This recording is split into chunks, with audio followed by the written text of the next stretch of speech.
तो last part में हमने देखा था कि शियोकी नाइट वॉचर की टीम के साथ स्कूल में आ गया था, जहां उन्होंने नंदा डीमन के कई सारे साथियों को मार दिया था, जिसमें जिंग यू नाम के नए कैरेक्टर ने शियोकी की बहुत मदद की थी। ऊपर से उसने ये भी पता लगाया था कि असली नंदा डीमन यी फाई की गर्लफ्रेंड नहीं बल्कि यी फाई खुद है। अब आगे तो इस पार्ट की शुरुआत में उन्हें पता चलता है कि शियोकी ने अपने साथियों के साथ मिलकर नंदा डीमन को खत्म कर दिया था और इस वक्त वो अपने ड्रीमिंग वर्ल्ड में है, जहां उसके सामने नंदा डीमन और यी फाई है। तभी शियोकी नंदा डीमन को डराते हुए उससे पूछता है कि जो सब तुमने किया था उसके पीछे की क्या वजह थी। इस पर नंदा डीमन कहती है कि हमारा क्लैन तो बस इंसानों से छुपकर रहना चाहता था, लेकिन एक दिन हमारे पास एंशिएंट गॉड चर्च का एक बंदा आया जिसने हम लोगों को डराकर कहा कि हमें तुम्हें पकड़कर लाना होगा, नहीं तो वो हमारे पूरे क्लैन को खत्म कर देंगे। इसलिए हमने ये सब प्लान किया, जहाँ शुरू में तो बस हम तुम्हें पकड़ना चाहते थे, लेकिन जब हमें तुम्हारी पावर्स का पता चला तब हम तुम्हें मारने पर मजबूर हो गए। ये सुनकर शियोकी उससे कहता है कि तुम्हारी इतनी प्लानिंग का क्या हुआ, आखिर में तो तुम मारी ही गई। इस पर नंदा डीमन कहती है कि मैं तुम्हें आराम से मार देती, पर तुम्हें यीफी ने बचा लिया, क्योंकि यीफी बहुत काइंड हार्टेड पर्सन है, इसलिए उसकी बॉडी के ऊपर काबू करने के बाद भी उसने तुम्हें बचाने के लिए अपना हाथ गवा दिया, क्योंकि उसे गम था कि वो पिछली बार तुम्हें अकेला छोड़कर भाग आया था जब तुम सभी क्लासमेट्स के पास डीमन आए थे। तो ये सब सुनकर शियोकी यी फाई के पास जाता है और देखता है कि उसकी लॉयल्टी रैंकिंग 85 है, लेकिन इस वक्त यी फाई बिल्कुल भी सही हालत में नहीं है, क्योंकि उसे समझ नहीं आ रहा था कि ये सब क्या हो रहा है और वो अचानक से कैसे मर गया। तो यी फाई की हालत देखकर शियोकी को समझ नहीं आ रहा था कि वो क्या करे। उसी वक्त शियोकी के सामने एक कॉन्ट्रैक्ट बाहर आता है जिसमें लिखा था कि अगर शियोकी चाहे तो यी फाई को अपने हॉस्पिटल की नर्स बना सकता है। तो शियोकी यी फाई को खत्म करने के बजाय उसे अपने हॉस्पिटल की नर्स बनाने का ही डिसाइड करता है, ताकि यी फाई यहाँ एक अच्छी जिंदगी जी सके। इधर यी फाई भी हॉस्पिटल का नर्स बनने के लिए मान जाता है और कॉन्ट्रैक्ट पे साइन कर देता है। इसके बाद शियोकी नाइक्स के पास जाता है, तो नाइक्स उसे देखकर पूछती है कि क्या तुम मुझसे मिलने आए हो। इस पर शियोकी बोलता है कि मैं आपको किसी से मिलवाना चाहता हूँ। अब शियोकी यी फाई को वहाँ बुला लेता है, जिसे देखकर नाइक्स उसे अपना ग्रैंड चाइल्ड समझकर गले लगा लेती है। तभी शियोकी धीरे से बोलता है कि नाइक्स की हालत ठीक नहीं है, इसलिए तुम्हें इसका ग्रैंड चाइल्ड बनने का प्रिटेंड करना है ताकि नाइक्स ठीक हो जाए। तो यी फाई इसके लिए मान जाता है और नाइक्स को अपनी दादी कहकर बुलाने लगता है। तो ये सुनकर नाइक्स बहुत ज्यादा खुश हो जाती है और उसके बारे में पूछने लगती है कि वो कैसा है। तभी शियोकी देखता है कि नाइक्स की हालत 23% ठीक हो गई है। आगे शियोकी कैप्टन से मिलने जाता है और उसे बता देता है कि मुझे कुछ सोर्सेज से पता चला है कि नंदा स्नेक डीमन वाला अटैक एंशिएंट गॉड चर्च ने प्लान करा था। तभी वहाँ मो आ जाता है और बोलता है कि स्कूल में अब सब कुछ ठीक हो गया है, लेकिन हमें नंदा स्नेक डीमन का हेड नहीं मिला। दूसरी तरफ हम देखते हैं कि शियोकी ने यी फाई की दादी के पास बहुत सारे पैसे भिजवा दिए थे और उन्हें ये लेटर भिजवा दिया था कि यी फाई किसी काम की वजह से दूसरी सिटी में गया हुआ है। साथ ही उसने यी फाई के भाई के लैपटॉप से सारे गेम्स डिलीट करके उसमें एजुकेशन वाली वीडियोस भर दी थी। इधर हम जिंग यू को देखते हैं जो एक अजीब सी जगह में होता है, जो असल में जिंग यू की सीक्रेट लैब थी। अब जिंग यू उस लैब में एक सूटकेस लेकर जाता है जिसके अंदर नंदा स्नेक डीमन का हेड था, जिसके बाद जिंग यू उस हेड को निकालकर कट करने लगता है क्योंकि वो उस पर रिसर्च करना चाहता था। हेड कट करने के बाद जिंग यू को उसमें से कुछ मिलता है, जिसे देखकर वो बहुत ज्यादा खुश हो जाता है और एविल तरीके से हंसते हुए अपने लैब के चूहों पर एक्सपेरिमेंट करने चला जाता है। अगले दिन हम कैप्टन और शियोकी को शॉर्ट ट्रेनिंग करते हुए देखते हैं, जहाँ ट्रेनिंग करते हुए कैप्टन शियोकी से कहता है कि मुझे अंदाजा नहीं था कि तुम कुछ ही दिनों में वैसे लेवल के पीक पर पहुंच जाओगे, इसलिए हम कुछ दिनों में तुम्हें नाइट वॉचर्स ट्रेनिंग कैंप में भेजने वाले हैं। इस पर शियोकी कैप्टन से पूछता है कि आप ऐसा क्यों कर रहे हैं, क्या ये सब कुछ एंशिएंट गॉड चर्च की वजह से किया जा रहा है। इस पर कैप्टन कहता है कि तुम एंशिएंट गॉड चर्च की चिंता मत करो, ट्रेनिंग कैंप को अटेंड करना हर किसी नाइट वॉचर के लिए मैंडेटरी होता है, इसलिए तुम्हें भी वहां जाना होगा और हो सकता है कि तुम वहां नए फ्रेंड्स बना लो। तो ये सुनकर शियोकी उसके लिए मान जाता है। इधर हम उसी नाइट वॉचर टीम के सीनियर कैप्टन को देखते हैं जो ट्रेनिंग कैंप के वाइस कैप्टन से मिलने आया था। जहां वो उस वाइस कैप्टन से कहता है कि नाइट वॉचर के कुछ मेंबर्स ट्रेनिंग के लिए तुम्हारे कैंप में आने वाले हैं। इस पर वो वाइस कैप्टन पूछता है कि पहले तो ट्रेनिंग की जगह दूसरी थी, तो तुम उस एडवांस जगह को छोड़कर मेरे जैसे टेम्पररी बेस में नाइट वॉचर को ट्रेनिंग करने के लिए क्यों भेज रहे हो। इस पर वो सीनियर कैप्टन वाइस कैप्टन को शियोकी की प्रोफाइल दिखाता है कि उसके पास किंग ऑफ एंजल की पावर है, साथ ही अब की बार बाकी स्टूडेंट भी बहुत ही खतरनाक है, इसलिए उन्हें भी सेफ रखना जरूरी है। अब हम एक एक करके उन सभी मेंबर्स को देखते हैं जो सब ट्रेनिंग करने के लिए आने वाले थे, जिसमें सबसे पहले लड़का था बायली, जो कि एक बहुत बड़े बिजनेस एम्पायर का मालिक था और इस वक्त वो एक पब्लिक बाथ हाउस में स्ट्रेंजर्स के साथ एक कार्ड गेम खेल रहा था, जहां उनसे जीतने के बावजूद भी बायली उन सबको बहुत महंगी महंगी घड़ियां दे देता है, क्योंकि उसे अपनी रिच लाइफ दिखाने का बहुत शौक था। इसके बाद बायली ट्रेनिंग कैंप की तरफ निकल जाता है। दूसरी तरफ हम एक छोटी लड़की को देखते हैं जिसे कुछ बुली परेशान कर रहे थे। तभी वहाँ पर किंग जू नाम का एक लड़का आ जाता है, जो कि एक जूनियर हाई स्कूल का चेयरपर्सन था। अब वो लड़का उन बुलीज को अपने दोस्तों से बहुत पिटवाता है और उस छोटी बच्ची को सेफली घर भेज देता है। इस तरफ हम पहाड़ों के टेम्पल में युआन नाम के एक लड़के को देखते हैं, जो कि एक पापी था और करेंटली अपने पापों का पश्चाताप करने के लिए इस टेम्पल में रहता था। अब उसे टेम्पल का मॉन्क युआन को उस ट्रेनिंग कैंप में जाने के लिए कहता है, क्योंकि हो सकता है जब युआन दुनिया को डीमन से बचाएगा तो उसके पाप धुल जाए। तो युआन वहां जाने के लिए मान जाता है। इधर हम एंशिएंट गॉड चर्च में यीयू नाम के एक सीनियर को देखते हैं, जो कि एक दूसरे सीनियर से कहता है कि मुझे माफ कर देना, हम इस बार शियोकी को लाने में कामयाब नहीं हो पाए, लेकिन मैंने उसे लाने के लिए कुछ और प्लान्स बना लिए हैं। इस तरफ हम देखते हैं कि कैप्टन और रिसर्चर शियोकी को ट्रेनिंग कैंप छोड़ने के लिए जा रहे थे और दूसरी तरफ होंगिंग ऑफिस में जाती है जब वहां पर कोई भी नहीं था। तभी ऑफिस में लगा एंशिएंट गॉड चर्च वाला बॉम्ब फट जाता है, लेकिन किस्मत से होंगिंग उस बॉम्ब ब्लास्ट में बच जाती है और बाहर नजर रख रहे एंशिएंट गॉड चर्च वाले बंदे को भी देखकर पकड़ लेती है। दूसरी तरफ हमें पता चलता है कि यीयू ने शियोकी को पकड़ने का काम एंशिएंट गॉड चर्च के कुछ लोगों को दे दिया था, जो कि अलग अलग सिटी से आकर इकट्ठा हो रहे थे।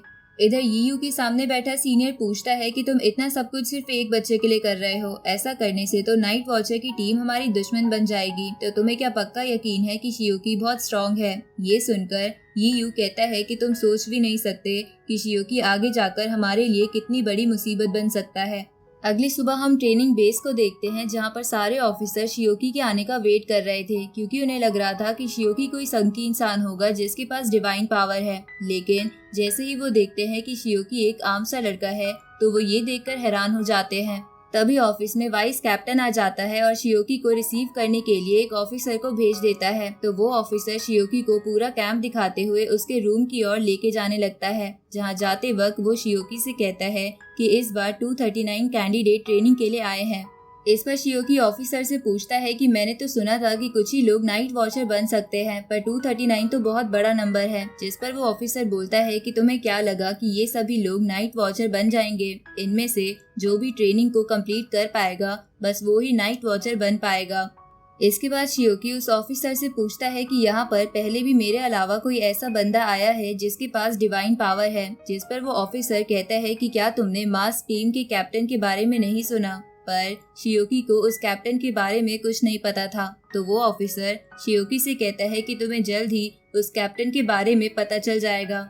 इधर हम देखते हैं कि शियोकी का रूममेट कोई और नहीं बल्कि बायली था, जो अपने रूममेट के लिए कई सारे गिफ्ट्स लेकर आया था। तभी शियोकी रूम में जाता है, जिसे देखकर बायली अपना इंट्रोडक्शन देते हुए उसे गिफ्ट देता है, जिसके अंदर बहुत सारे रोलेक्स थी। तो शियोकी बायली से कहता है कि तुम मुझे रोलेक्स गिफ्ट क्यों कर रहे हो। ये सुनकर बायली को लगता है कि शियोकी को रोलेक्स नहीं पसंद, इसलिए वो उसे दूसरे ब्रांड की घड़ी देने लगता है। ये सब देखकर शियोकी बायली से पूछता है कि तुम्हारी फैमिली घड़ी का बिजनेस करती है, जिस पे बायली कहता है कि मेरी फैमिली बहुत सारे बिजनेस करती है और हालांकि मैं अमीर हूँ, पर तुम मुझे एक नॉर्मल इंसान जैसा ट्रीट कर सकते हो। तभी एक ऑफिसर सभी को ग्राउंड में आने को कहता है, जहाँ ग्राउंड में पहुँचने के बाद वाइस कैप्टन उन सभी कैंडिडेट से बोलता है कि मैं तुम सभी का हेड इंस्ट्रक्टर हूँ और तुम सब मेरे स्टूडेंट्स, इसलिए चाहे तुम किसी भी बैकग्राउंड से हो, तुम सब अपनी आइडेंटिटी भूल जाओ, क्योंकि मेरे सामने तुम सब कचरे के अलावा कुछ नहीं हो, जिन्हें मुझे सोल्जर बनाना है। साथ ही वो वाइस कैप्टन और बोलता है कि तुम्हारी करंट कंडीशन ऐसी है कि तुम रियल एनिमे का एक भी अटैक झेल नहीं पाओगे। ये सुनकर कैंडिडेट में खड़ा किंग जू उस वाइस कैप्टन से कहता है कि मैं आपकी बातों पर विश्वास नहीं करता, मैं आराम से मेंबर्स को मार सकता हूँ। तो अब किंग जू को देखकर कई सारे और स्टूडेंट्स बोलने लगते हैं कि हम आराम से किसी को भी मार सकते हैं। ये सुनकर वो वाइस कैप्टन कहता है कि अगर ऐसा है तो चलो एक गेम खेल कर देखते हैं। अब वाइस कैप्टन मास्क टीम को वहां आने का ऑर्डर देता है, जिसके बाद मास्क टीम बड़े कूल तरीके से वहां एंट्री लेती है। और फिर वो वाइस कैप्टन सबसे कहता है कि ये मास्क टीम एक स्पेशल टीम है जिनका लेवल तो हाई है, पर ये अपना लेवल ऐसे लेवल पर कर लेंगे जिसके बाद अगर तुम में से किसी ने भी इनमें से एक मेंबर का मास्क उतरवा दिया तो तुम्हें बिना ट्रेनिंग के पास कर दिया जाएगा, और अगर तुम ऐसा नहीं कर पाए तो तुम्हें मेरी हर बात माननी होगी। तो वो स्टूडेंट्स इसके लिए मान जाते हैं, जिसके बाद नाइट वॉचर टीम तुरंत ही उन सभी को अपनी टैबू पावर से पीटना शुरू कर देते हैं, जिन्हें देखकर ऑफिसर भी हैरान थे कि ऐसे लेवल पर करने के बाद भी मास्क टीम कितने अच्छे से लड़ती है। इधर शियोकी बाई ली को लेकर उस ग्राउंड से दूर भाग जाता है, जिसे मास्क टीम का कैप्टन भी नोटिस कर लेते हैं क्योंकि शियोकी बहुत तेज भाग रहा था।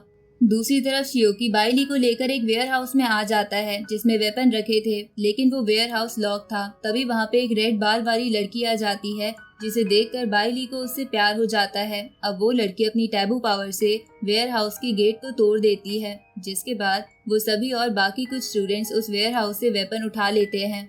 जहाँ वो रेड बाल वाली लड़की बस एक तलवार लेके वहाँ से जाने लगती है तो शियोकी उसे रोकते हुए कहता है कि मास्क टीम वाले लोगों के पास हाई रैंकिंग टैबू पावर्स है, इसलिए तुम उनसे अकेली नहीं जीत पाओगी। ये सुनकर रेड बाल वाली लड़की अपना नाम बताते हुए उनकी टीम से शामिल हो जाती है।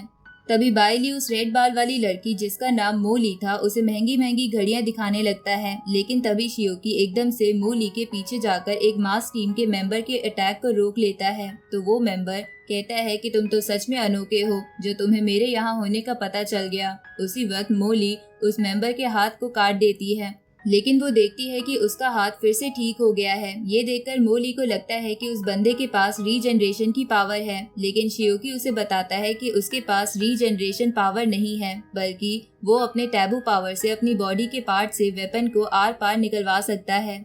अब वेयर हाउस में खड़े सभी स्टूडेंट्स उस मेंबर को घेर लेते हैं, जिसके बाद वो शियोकी उन सभी से कहता है कि ये यहाँ अकेला है, इसलिए हम इसे हराकर आराम से जीत सकते हैं। तो ये सुनकर सभी स्टूडेंट्स अपने अपने वेपन्स लेकर लड़ने के लिए तैयार हो जाते हैं, लेकिन शियोकी देखता है कि बाई ली के पास कोई भी वेपन नहीं है।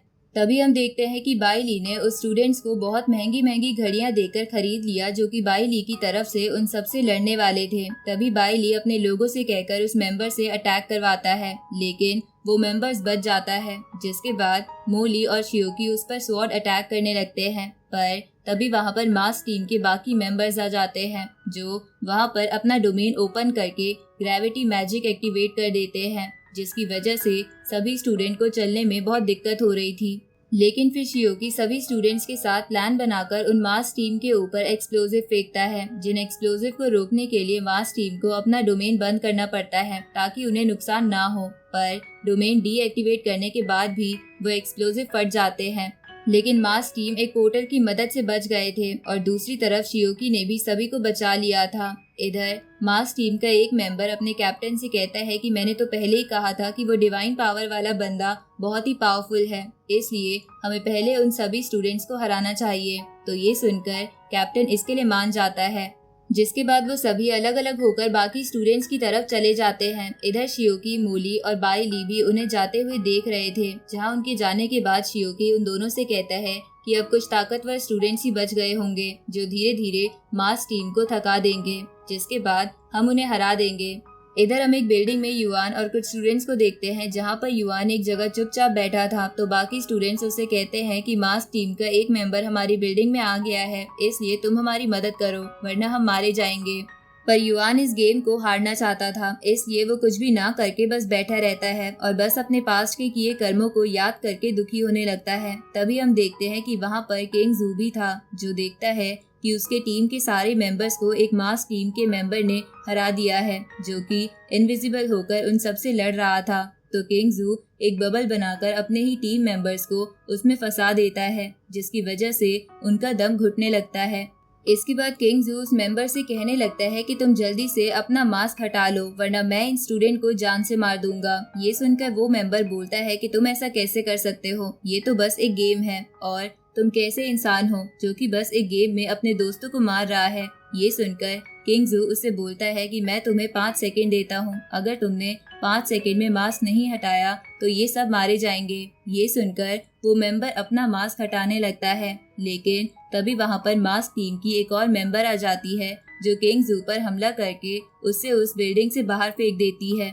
इसके बाद किंग जू अपने दोस्तों से कहता है कि हमारा प्लान फेल हुआ, इसलिए तुम सब यहाँ से भाग जाओ। ये सुनकर वो सभी स्टूडेंट्स तुरंत ही उठकर वहाँ से भागने लगते हैं। असल में ये सब किंग जू का प्लान था जो अपने दोस्तों से दम घुटने का नाटक करवाता है ताकि वो उस मेंबर्स को ब्लैकमेल करके उसका मास्क उतरवा सके। लेकिन जब ये बात उस मेंबर को पता चलती है तो वो किंग जू पे अटैक करने के लिए आगे बढ़ता है, लेकिन तभी किंग जू उसे अपने बबल में फंसा देता है। दूसरी तरफ हम देखते हैं कि वो नाइट वॉचर का कैप्टन और होंग यिंग उस पकड़े हुए एंशिएंट टेंपल के बंदे को पीट कर पूछताछ कर रहे थे, जहां उन्हें उससे पता चलता है कि शियोकी को पकड़ने के लिए एंशिएंट टेंपल ने कुछ लोगों को बुलाया है। अब इसी के साथ ये पार्ट यहीं पे खत्म होता है।